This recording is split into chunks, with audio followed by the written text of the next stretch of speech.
വിശ്രമ ജീവിതം നയിക്കുന്ന ഒരു അധ്യാപകൻ വൈകുന്നേരം നഗരത്തിലെ ഉദ്യാനത്തിൽ ഇരിക്കുകയാണ്. ഒരു യുവാവ് അദ്ദേഹത്തിന്റെ അടുത്ത് വന്ന് ഗുഡ് ഈവനിങ് പറഞ്ഞു. എന്നിട്ട് ചോദിച്ചു, സാറിന് എന്നെ മനസ്സിലായോ? അധ്യാപകൻ പറഞ്ഞു, ഇല്ല, എനിക്ക് മനസ്സിലായിട്ടില്ല.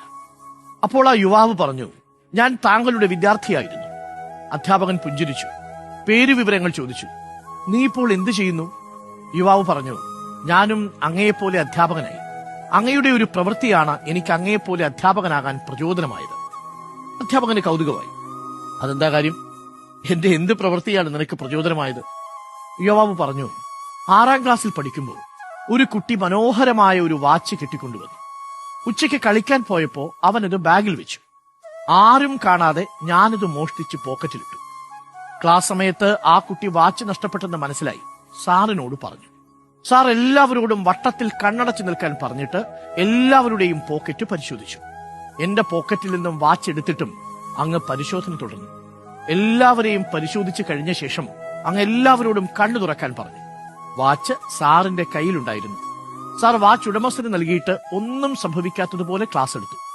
ഇന്നും ഓർമ്മിക്കുമ്പോൾ വല്ലാത്തൊരു തോന്നലാണ്. എന്റെ ജീവിതത്തിലെ ഏറ്റവും മോശമായ ദിവസമായിരുന്നു അത്. ഞാൻ എന്നേക്കും ഒരു കള്ളനായി മാറാമായിരുന്ന ദിവസം. സാർ എന്റെ പേര് പറയാതിരുന്നതിനാൽ എനിക്ക് അപമാനമായില്ല. സാറിന് ഇപ്പോൾ എന്നെ മനസ്സിലായോ? യുവാവ് ചോദിച്ചു. അധ്യാപകൻ പറഞ്ഞു, ഇല്ല, ഇപ്പോഴും എനിക്ക് നിന്നെ മനസ്സിലായിട്ടില്ല. കാരണം അന്ന് പോക്കറ്റ് പരിശോധിച്ചപ്പോ ഞാൻ എന്റെ കണ്ണും അടച്ചു പിടിച്ചിരുന്നു. അധ്യാപകന്റെ മറുപടി കേട്ട് യുവാവ് വികാരാധീനനായി. അവർ ഏറെ നേരം ആ ഉദ്യാനത്തിൽ ഒരുമിച്ചിരുന്നു. ഭൂതകാലത്തിന്റെയും വർത്തമാനത്തിന്റെയും കഥകൾ പങ്കുവച്ചു. സൂര്യൻ അസ്തമിക്കാൻ തുടങ്ങി. ആ ശാന്തമായ നിമിഷത്തിനു മീതെ സ്വർണ്ണ നിറമുള്ള ഒരു തിളക്കം വീണു. ചില മനുഷ്യർ അങ്ങനെയാണ്. അപാരമായ സത്യസന്ധത കൊണ്ട് നമ്മളെ അത്ഭുതപ്പെടുത്തി കളയും. ഒന്നും അവകാശപ്പെടാനില്ലാത്തതാണ് അവരുടെ പേര് രേഖപ്പെടുത്തി തുടങ്ങുന്നത്. എല്ലാ സ്ഥാനമാനങ്ങൾക്കും അപ്പുറം അവരെങ്ങനെ മനുഷ്യരുടെ ഹൃദയത്തിൽ ഉയർന്നു നിൽക്കും, അനശ്വരമായി.